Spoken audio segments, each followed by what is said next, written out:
A gente escuta agora.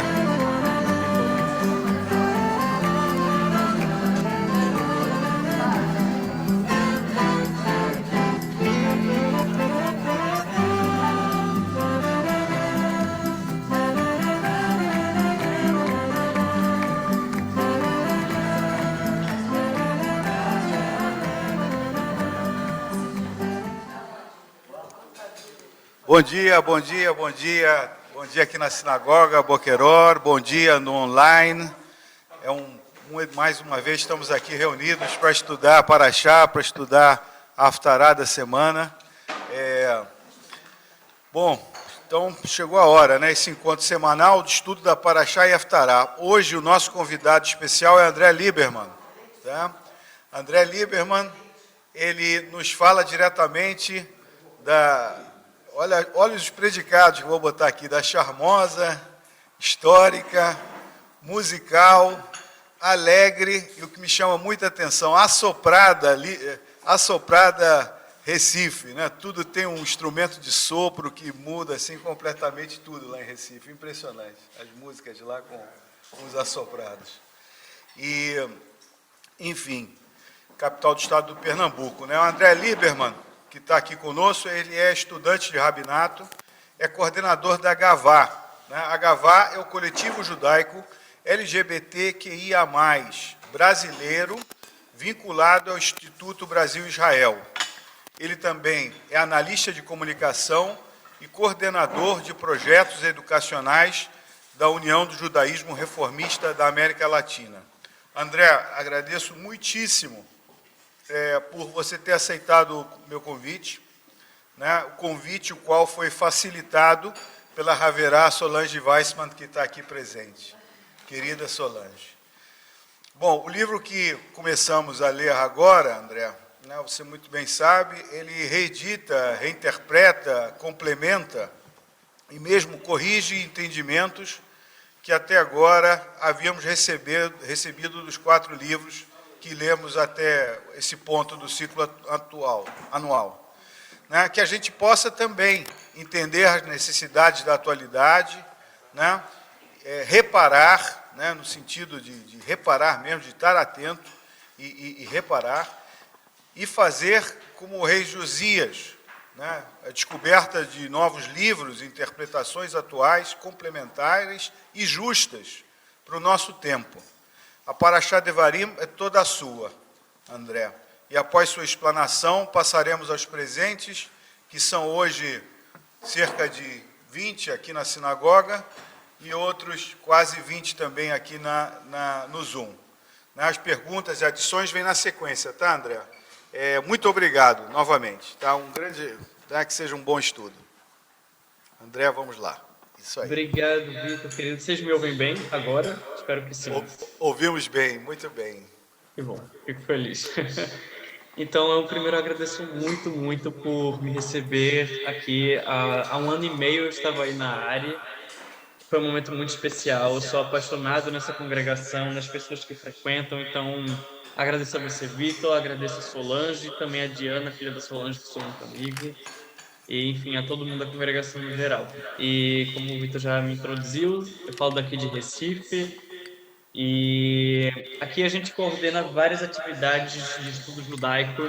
Eu, principalmente, sou muito voltado para os jovens adultos, na qual a gente fundou no ano passado um Beit Midrash aqui, e que a gente se reúne semanalmente na Kahal Tzur Israel, que é a primeira sinagoga das Américas.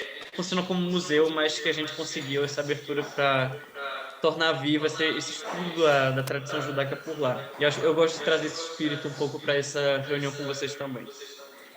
E, pois bem, então nessa semana a gente inicia a leitura do último livro da Torá, Varim, né? E a Parashá que inicia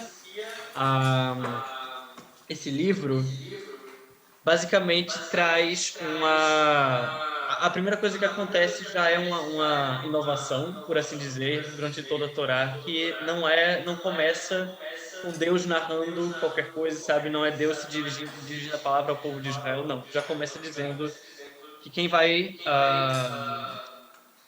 no caso, Moisés é a pessoa que inicia, essa fala, Moisés que começa narrando e começa se dirigindo ao povo de Israel e está finalizando a sua trajetória de 40 anos no deserto.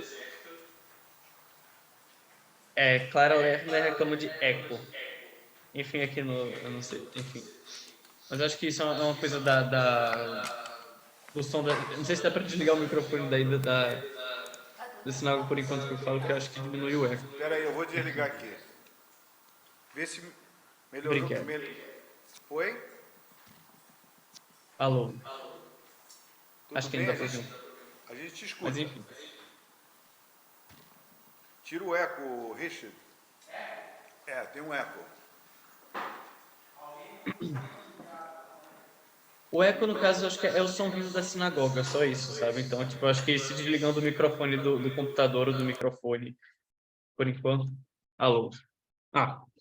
Agora tá melhor. Bem melhor. Enfim. Pois perfeito.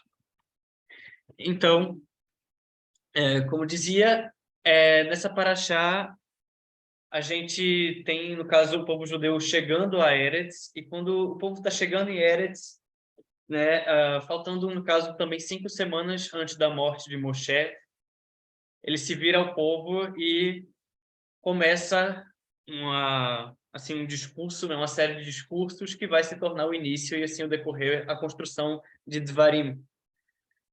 E nesses discursos, Moshe ele fala de uma forma que, assim, você é um tanto esquisito, porque ele não chega falando com o povo judeu, dizendo, então, olá, pessoal, chegamos aqui na conclusão e tal. Ele já começa, na verdade, fazendo uma recapitulação de tudo que tem acontecido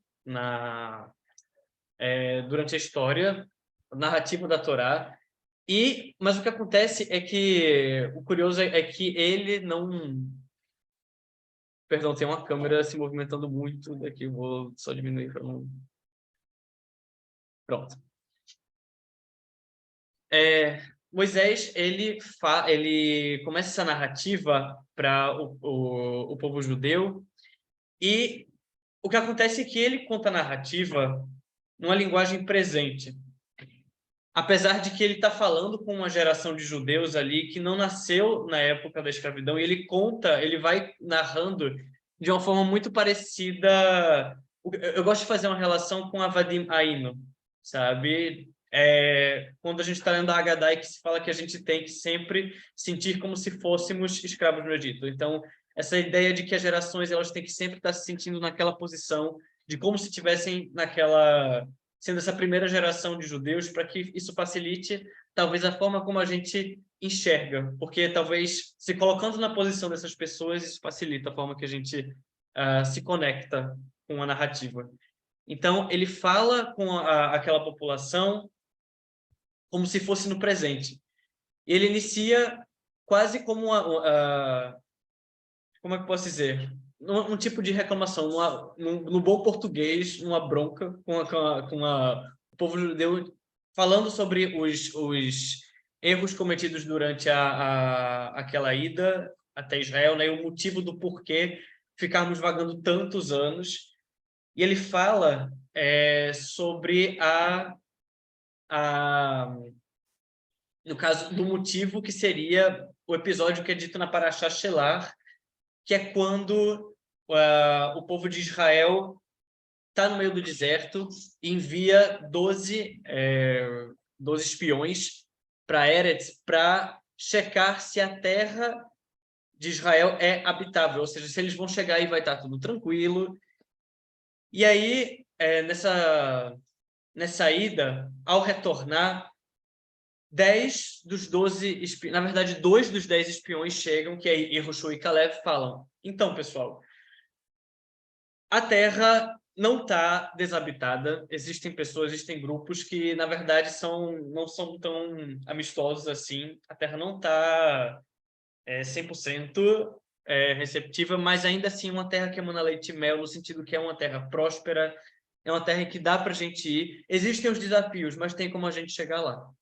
Enquanto isso, os outros 10 espiões vêm com feedback completamente negativo.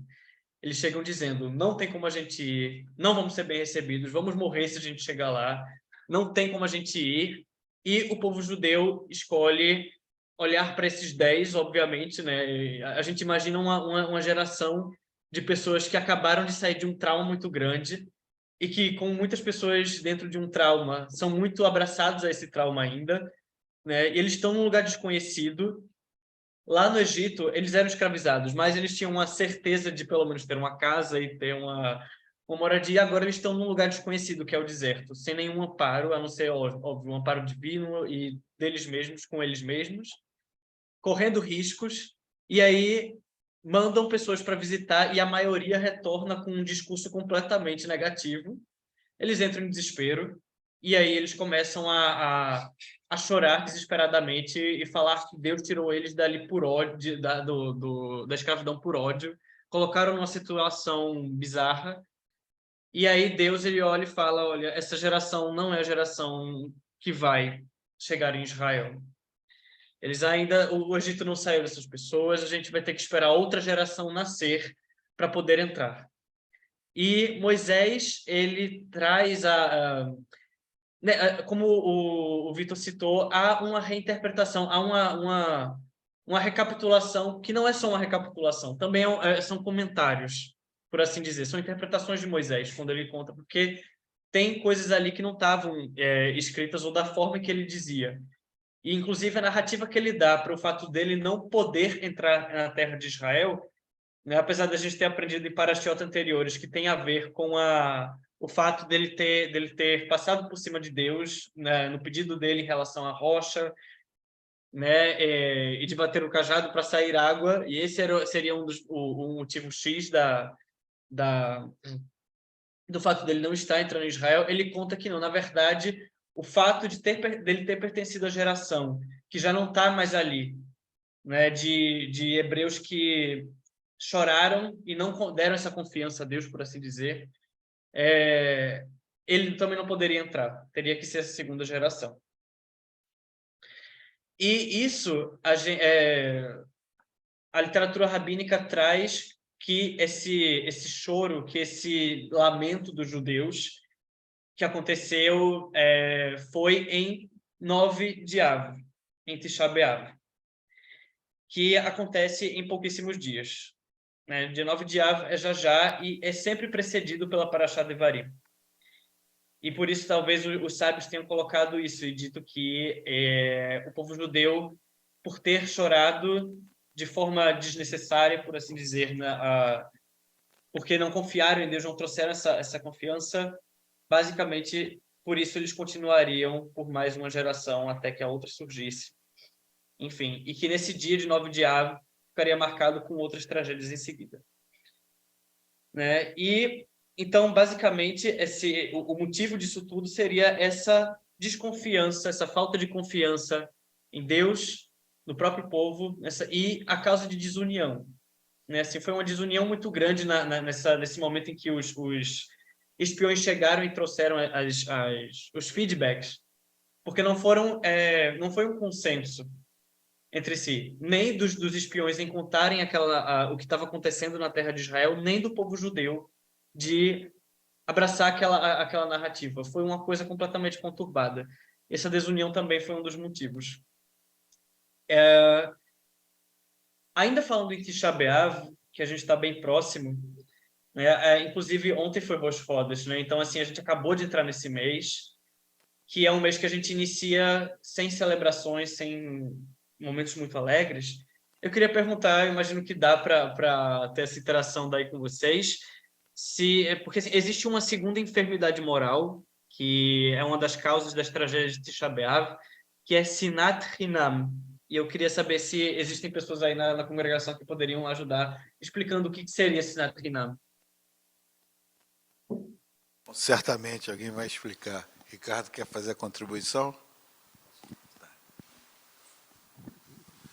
Sinat Hinam é traduzido literalmente por ódio gratuito, e isso pode ser expandido para um conceito mais amplo de falta de comunicação, falta de capacidade de ouvir o outro, falta de capacidade de lidar com o diferente, a falta de capacidade de construir a partir daquilo, de uma base comum, aquilo que eventualmente atende parcialmente a um e parcialmente a outro. Excelente. Perfeito, perfeito. Muito, muito obrigado. Pois bem, você quer contribuir algo, Vitor? Deixa contigo aí de volta. Tá bom. Então, basicamente, esse ódio gratuito, correto, a explicação maravilhosa, esse ódio sem causa, né, uma discriminação por motivo torpe, isso se refere a um conflito interno também que acontece no povo judeu. E eu queria trazer esse ponto, não vou falar exatamente sobre ele agora, mas sendo um dos pontos que também fazem parte das tragédias de Tisha B'Av, né? E eu já volto a falar sobre isso. Mas eu queria, na verdade, voltar a falar da importância do livro de Devarim, certo? Que ele é um livro muito especial, sendo diferente de todos os que precederam ele. E por que ele é tão especial? Eu queria, de novo, voltar para vocês para exatamente perguntar isso. O que vocês acham que tem de diferente em Devarim? Bom, pegando pelo nome Deuteronômio, né, é a segunda lei, quer dizer, eu assim como reformista, eu acho que é assim mais uma prova de que a todo momento existe sim a chance, não só a chance, mas a obrigação de se atualizar, né? Então, no momento que o Josias magicamente achou esse livro lá no palácio, ele achava a necessidade de reformar essa coisa, de reformar e de atualizar o que estava dito naquele momento, né? Então, conforme a minha introdução, né, não querendo ser muito revolucionário, mas porque é um pentateuco, não é mais do que isso, mas que a todo momento a gente consiga, sim, se atualizar e trazer ensinamentos para a atualidade. 2023 estamos. Tá? É uma segunda lei, que haja a terceira, a quarta, a quinta, sempre sem perder a essência, mas basicamente, né, fazendo valer funcionalmente, né, o espírito da coisa para os tempos atuais. Ok, Lieberman? Convenceu? Maravilhoso. Não, ajudou bastante. Muito obrigado. Se não sei se tem alguém mais aí que queira também contribuir com a ideia de por que acha que Devarim é tão, assim, diferente de todos os outros. Alguém mais?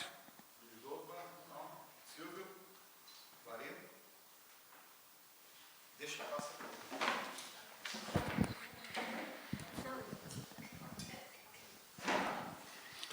Assim, muito rapidamente, me vem à mente que consta que a história que o rei Josias, em escavações, foram encontrados os livros os 4 livros anteriores. Então também, quer dizer, o ensinamento estava meio esquecido. Então, ao encontrar, trazer para a vivência, e trazer para a vivência, para o cotidiano, e aí sim, com o passar já de séculos que tinham se passado, não seria uma nova lei, mas sim um adornamento, sim, trazer, tornar Torat Haim, fazer a Torá continuar viva. E para continuar viva, Moshe no Devarim acaba trazendo pequenas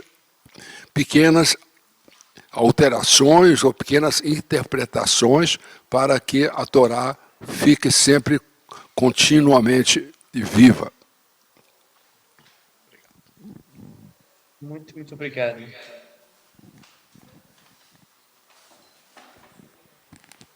Alguém mais aqui? Olha.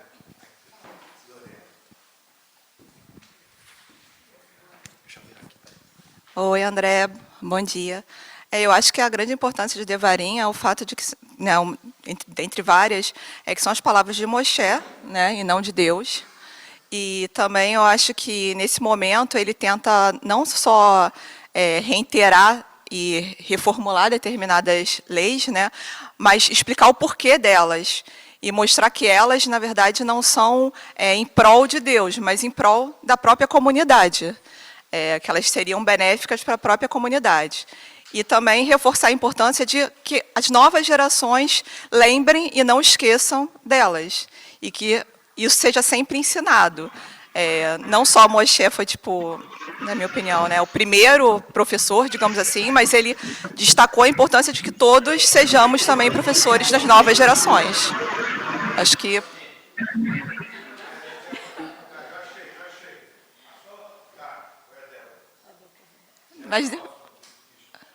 Mas foi só isso, gente.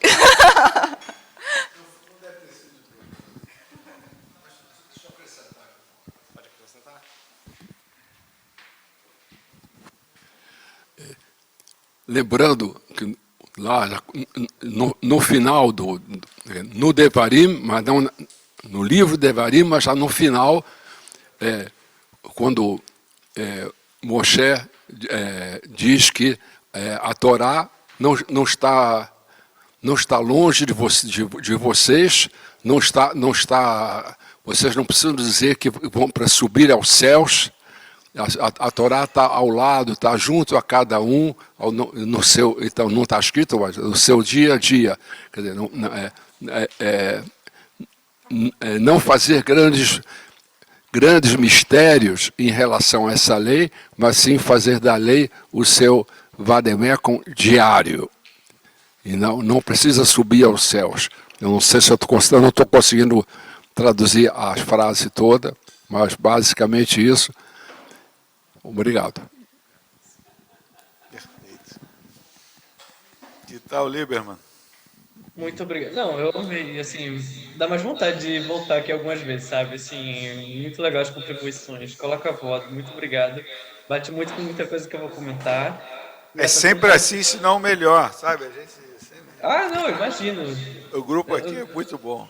Nenhuma dúvida. Eu espero um dia estar presencialmente aí com vocês para isso. Bom, mas eu concordo, engraçado. Porque toda vez que fala subindo ao céu, para mim lembra de Elis Regina, sabe? Se eu quiser falar com Deus. E eu amo. Então, mas para mim tem muito a ver. O que acontece? Muito obrigado. Eu só vou dar uma pausa de novo para silenciar o microfone. Aí Obrigado. Duas coisas. Devarim ele é um livro muito especial, diferente de todos esses outros que precederam, porque, primeiramente, ele interrompe uma narrativa continuada, porque o texto da Torá ele é uma narração contínua de acontecimentos que, nesse momento, é interrompida para uma recapitulação, né? E tanto que a literatura rabínica chama o livro de Devarim de Mishneh Torá, que significa literalmente uma repetição da Torá. E Moshe é o autor dessa recapitulação. E a segunda coisa é que a narrativa da Torá, ela recebe um toque humano. O interessante é que, apesar da gente considerar esse livro uma recapitulação, né, um resumo, a narrativa de Moisés, muitas vezes, no decorrer do texto, difere da narrativa trazida anteriormente na Torá. Então, não é só uma recapitulação, mas é uma releitura, que o Vitor trouxe muito bem no começo, né? É uma reinterpretação. E como se a interpretação intrarrabínica não fosse suficientemente dramática na forma como ele traz, é um livro de inovações também. É um livro radicalmente inovador, no sentido real de inovar, né? Porque ele traz coisas que não estavam escritas anteriormente, né? Assim, ao preparar os israelitas para a entrada em Eretz, ele traz coisas que não estavam lá e como é que eu posso dizer? Eu ia citar um autor, o Maharal. O Maharal de Praga, um dos grandes comentaristas da Halachá, né, e outros observam que Deuteronômio ele introduz 70 novos mandamentos e práticas. E dada a sua forma dramaticamente diferente, qual é a sua função distintiva? O que é que diferencia Devarim em termos de função é que ele enfatiza menos os fundamentos divinos da lei e da ética e mais o papel do ser humano na interpretação e aplicação da Torá em um novo contexto. Nachmanides, que é um comentarista medieval, ele até introduz a ideia que talvez esse livro de Devarim ele não seja tão sagrado quanto os livros anteriores, porque claramente ele tem mais do que um pequeno elemento de interpretação humana, né? Não é inteiramente proveniente da boca de Deus, né? E a pergunta é, como é que pode o livro de Devarim, que faz parte de um documento divino, que é a Torá, ser simultaneamente humano? E a resposta que eu dou é porque a Torá ela não pode ser relevante sem o envolvimento humano, sem a interpretação humana e sem a experiência humana. Não é? Por quê? Basicamente, desde a revelação da Torá, a gente tem algo muito especial que a gente tem na tradição rabínica, dizendo que essa entrega da Torá ela não foi inteiramente comunitária, não foi Deus simplesmente entregando um documento a toda uma população assim avulso. A tradição fala que essa entrega da Torá ela foi tanto comunitária, nesse sentido de ser para toda aquela população, quanto também individual. Cada pessoa recebeu essa revelação de uma forma. Não é?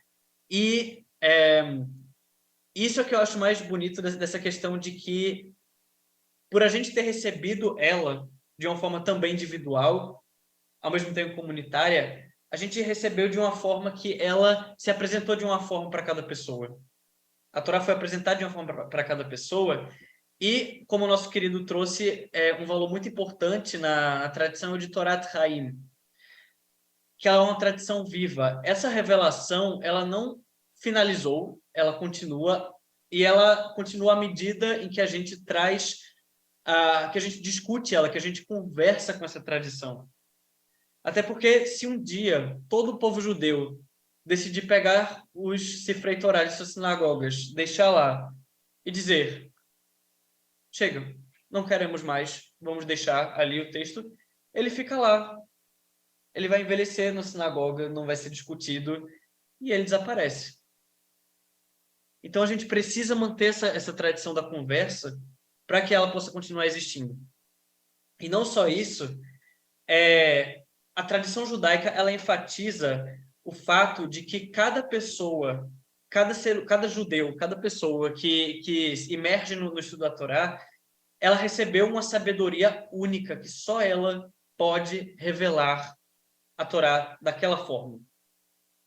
Isso eu gosto de trazer um exemplo de um midrash, porque assim, se vocês já entraram em contato com o midrash e com outros itens da literatura rabínica, é muito interessante como os rabinos eles se colocam às vezes na tradição bem assim, um ego nem um pouco alto, né? Assim, de colocar como se eles estivessem conversando com Deus, como se ele estivesse junto dos personagens da Torá e tal.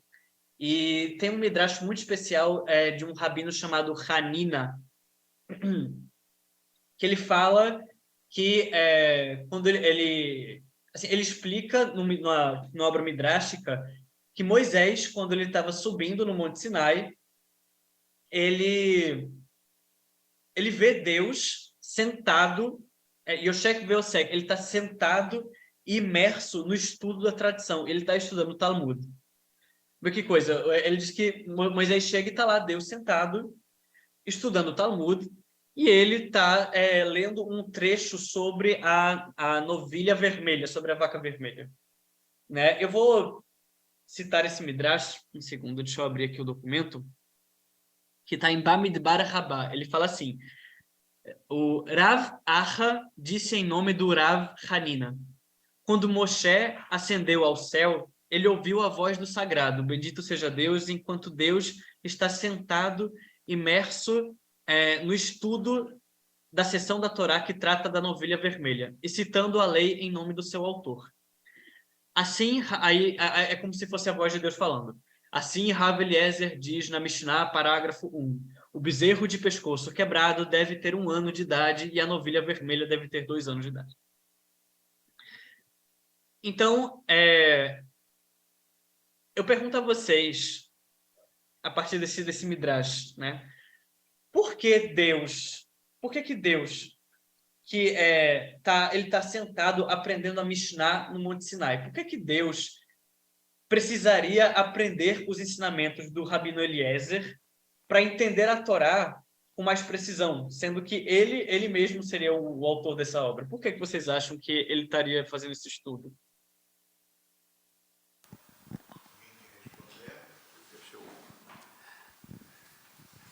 Primeiro, eu queria agradecer o seu estudo, André, mas eu vou colocar uma coisa um pouco mais controvertida que, de hábito, faço aqui no nosso estudo das quintas-feiras.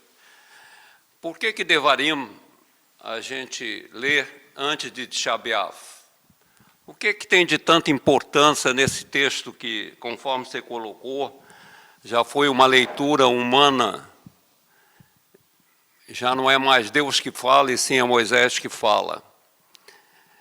O que é tão importante para nós a destruição do templo?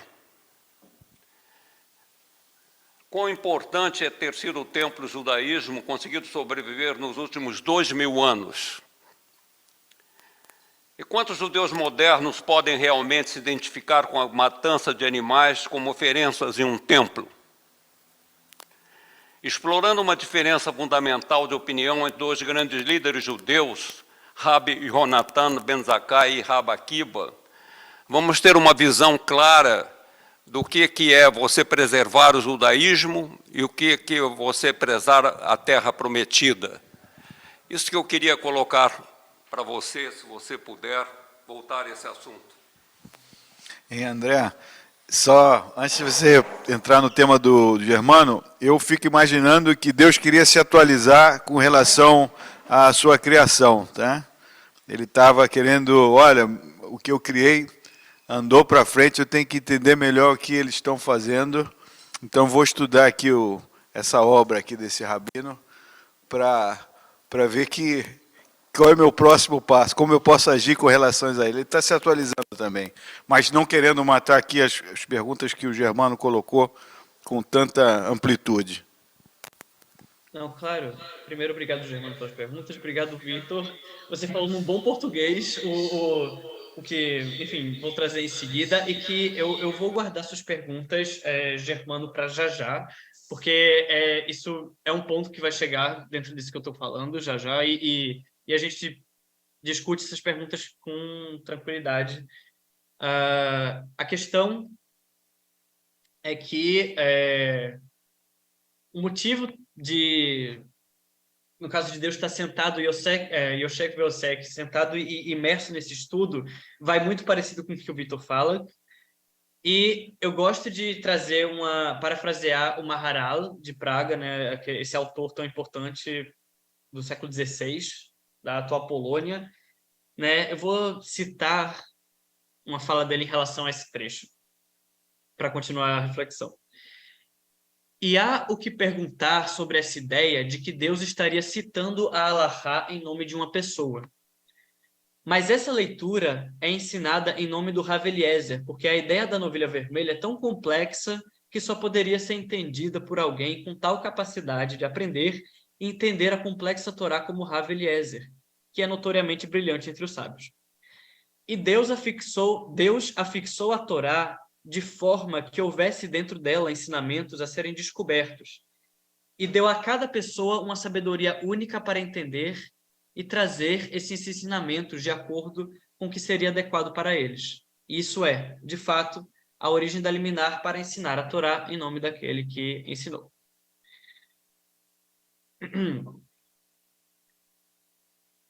O que a gente pode tirar desse Midrash e desse contexto é que, basicamente, de novo, a revelação ela é algo continuado, ela não parou desde o Monte Sinai, e ela continua a partir do momento em que a gente imerge nesse estudo, a gente abraça essa tradição conversa com ela, né? Ainda mesmo na Amidá, quando a gente reza, a gente tem o costume de pedir a Deus que ele entregue a gente a nossa porção da Torá, né? A gente pede essa entrega para que a gente possa trazer ao mundo uma nova luz sobre a Torá, uma nova interpretação, um novo Hidush, né? E dizem na tradição que só quando todos os Hidushim estiverem reunidos, essas interpretações do povo judeu é que, enfim, esse mundo, essa era messiânica pode chegar, sabe? Quando a gente poder trazer todas as interpretações possíveis. Porém, a gente passa por uma problemática muito grande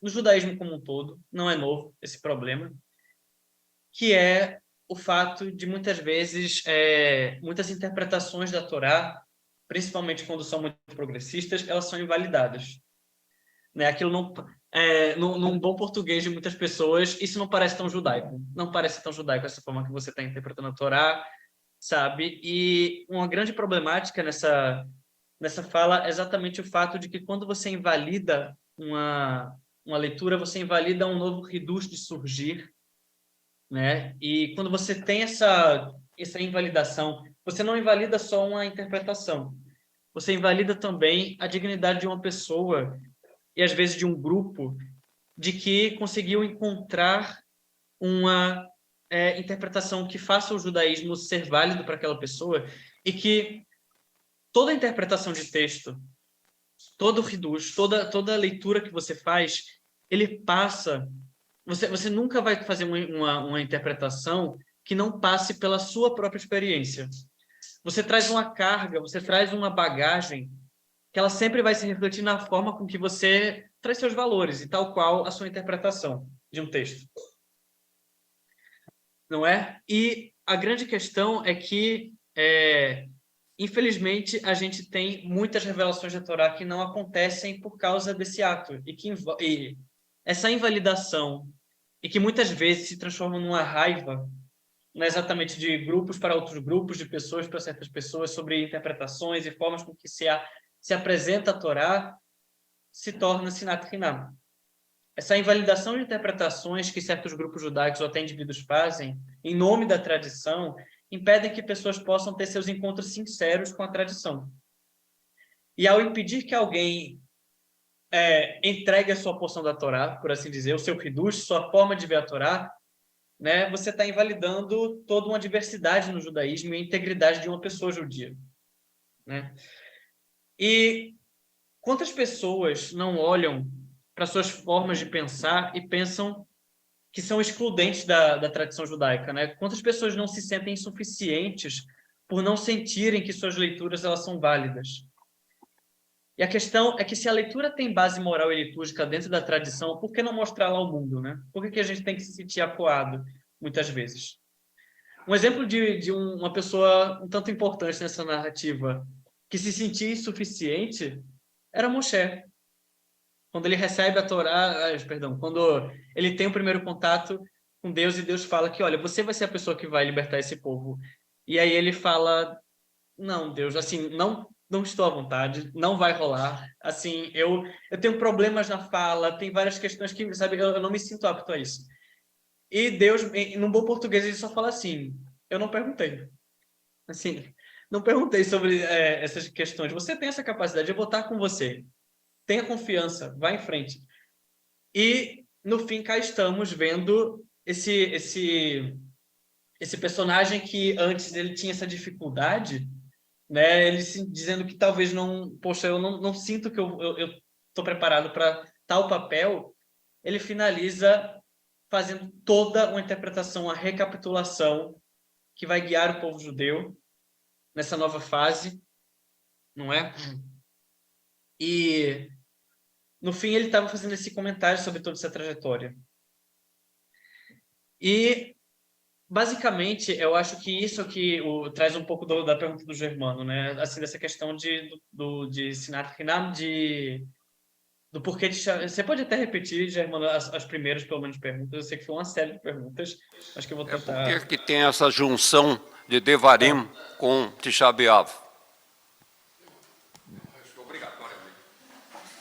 Então, A junção basicamente é trazendo aquela questão de que, de acordo com a tradição judaica, o momento daquele caso dos espiões que eu comentei agora no início do estudo, esse início na qual os judeus eles não tiveram confiança, por assim dizer, sabe, na força divina e da própria união do povo judeu de chegar em Eretz, né, foi o motivo, isso aconteceu em Tisha B'Av, em 9 de Av, de acordo com a literatura rabínica, e por isso coloca-se como o ponto inicial de Deus ter olhado e dizer assim, olha, vocês choraram, vocês se desesperaram sem motivo, eu falei que estaria com vocês não tiveram essa confiança, essa autoconfiança, nem em mim, por isso, enfim, e choraram nesse dia, portanto, esse dia vai ser um dia que vai ser marcado por tragédias, e enfim, e assim continua. Então, essa seria a relação chat, né, assim, mais direto de Devarim com Tisha B'Av. Eu peço perdão, o microfone está mutado.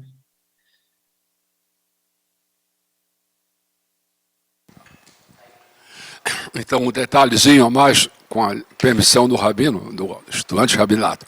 Então, na divisão que os rabinos fizeram do ano litúrgico e com a paraxá de Devarim, agora antes de Tisha B'Av, entre outras e muitas razões, então, quando Moisés relata das queixas que o povo lhe fez ao longo da caminhada do deserto, ele usa a palavra Eira.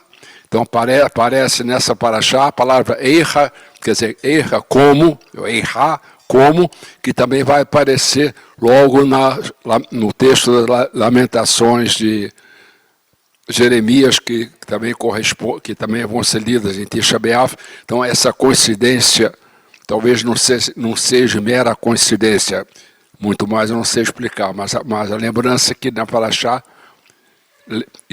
essa palavra aparece no máximo 3 vezes na leitura toda da Torá, e justo vai aparecer antes de Tisha B'Av.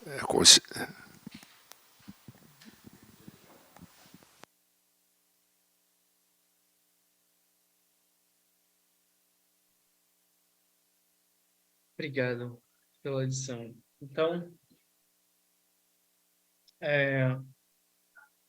algum complemento mais? Pergunta? Acredito que não. Não sei se ficou bem explicado porque uma coisa está junto da outra, mas enfim, saiu 2 explicações aqui, pelo menos. Bem judaico, na verdade. Tem mais uma explicação para um fato. Bom.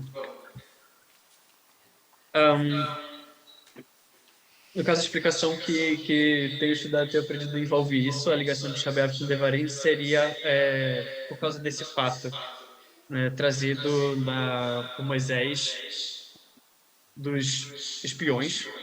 Então, essa é a ligação com Tisha B'Av, do desespero do povo judeu e a desunião e a desconfiança em relação à força divina de guiá-los para essa terra prometida. E que envolve, eu acho que também um grande fator de... Porque, assim, uma pergunta que pode surgir em relação a isso, né, poxa vida, eu ia falar isso no microfone. Que é o seguinte, porque se Deus é o ser basicamente onipotente, onipresente, ele não poderia apenas falar para aquela população sobre a situação de Israel, sabe? Tipo, da situação que estava, por que ele fez, sabe? Tipo, essas pessoas, sabe? Tipo, esses espiões terem que ir para lá e trazer o feedback e tudo mais. Aquilo era basicamente porque não era sobre realmente ver a situação que estava em Eretz, porque aquela situação ela meio que não mudou. Não houve uma melhora durante esse período, mas a questão era ver o estado em que aquele povo estava, o estado em que o povo judeu estava, entende? Como ele lidaria com aquela questão, não é? E que quando Deus veio e olha para aquela população que basicamente não está, ainda é uma uma população fragilizada, uma população que não está pronta para enfrentar aquilo, porque está com mais medo dessa, como eu posso dizer, tem mais medo dessa, desculpa, acho que ligaram o microfone, aí ficou uma coisa, desculpa. Tem problema, enfim. No caso, quando Deus fala para começa com essa população daquele jeito, é mais uma forma de dizer assim, olha, pessoal, vocês realmente ainda não estão prontos, né? Assim, foi muito mais para ver a sua forma de lidar, porque o destino final, independente da época em que vocês estiverem indo, ele não vai estar um pouco mais apaziguado, ele vai estar com as mesmas problemáticas.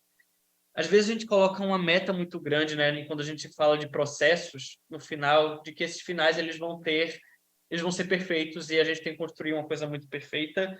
Mas a verdade é que a própria Eretz, o próprio paraíso, por assim dizer, não quer dizer que ele vai ser 100% apaziguado, ele não vai ser um lugar perfeito, mas é o lugar onde você tem que estar e tá tudo bem, sabe? É um processo bonito e tal, mas enfim, ainda assim, essa forma de enxergar com medo, com desconfiança e desunião, ela acho que fala muito também sobre nossos processos pessoais, um pouco, sabe? Nosso processo de não colocar fé e que isso envolve criar sentimentos de desconexão da gente com outras pessoas, enfim, uma forma de conseguir causar uma união. Enfim, e eu vou passar a palavra, desculpa, porque a câmera está virada para uma pessoa. Olá. Está quase chegando no fim, não, 9h34, vamos passar a Silvia. Sim, Não, sim. Silvia, vai, por favor.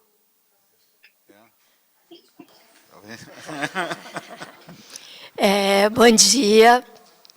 Bom dia, André. Obrigada aí pela sua visão assim ampla e interessante da Paraxá. Eu vou fazer um comentário assim, não baseado em nenhum estudioso, mas da minha impressão, que deve ter alguma origem nos estudos anteriores também.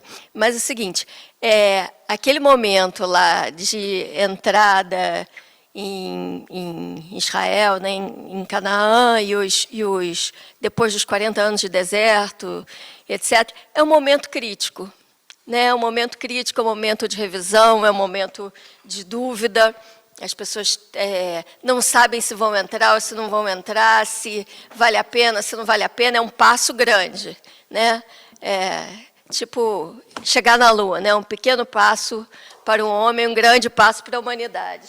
Né? Você vai mudar a história de uma civilização. E aí está na hora de voltar atrás, né? E de rever tudo aquilo.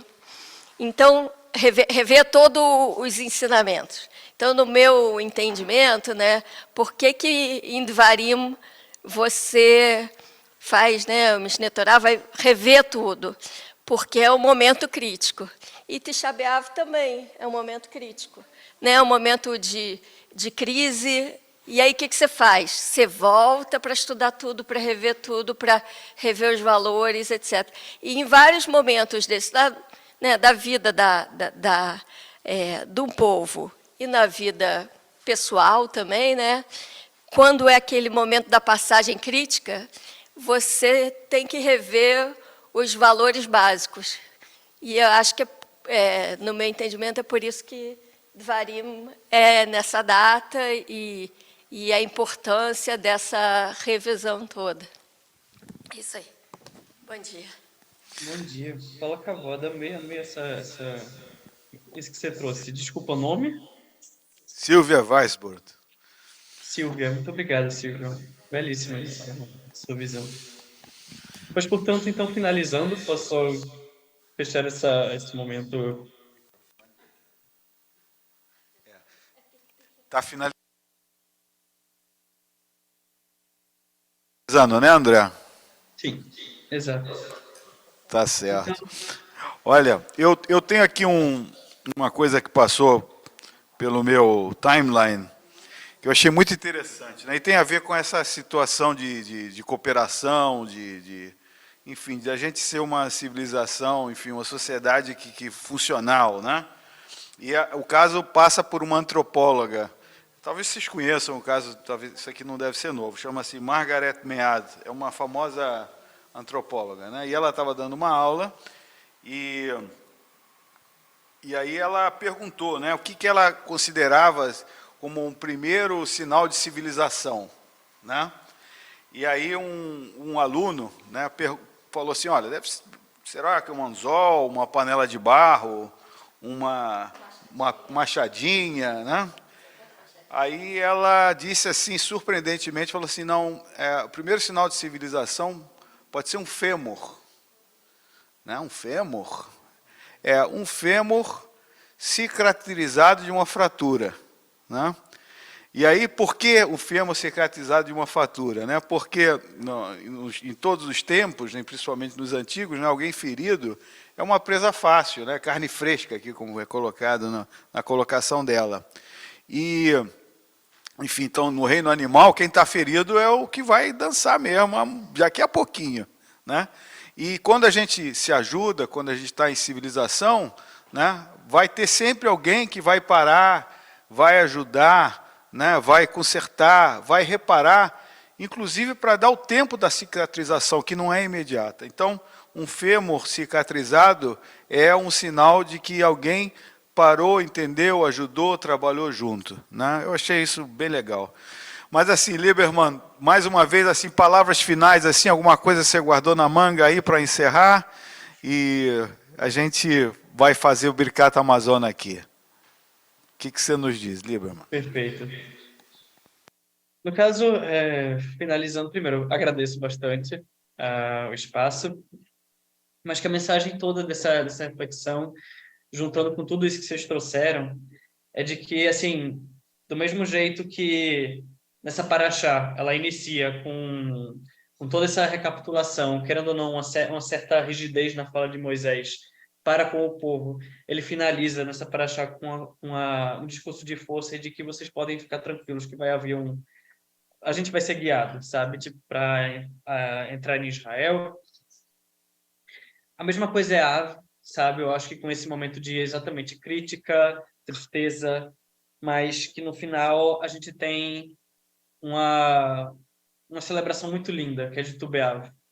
A gente sai de uma situação de Sinat Hinam, caminha para Ahavat Hinam. A gente sai de um ódio gratuito sem fundo para um amor sem fundo. Né? A gente sem fundo, não, perdão, sem base. Né? Um amor e que isso envolve respeito, isso envolve olhar para essa diversidade de interpretações, envolve a gente poder olhar para a diversidade de pensamentos e dizer, olha, a gente não pode concordar, mas conviver é possível.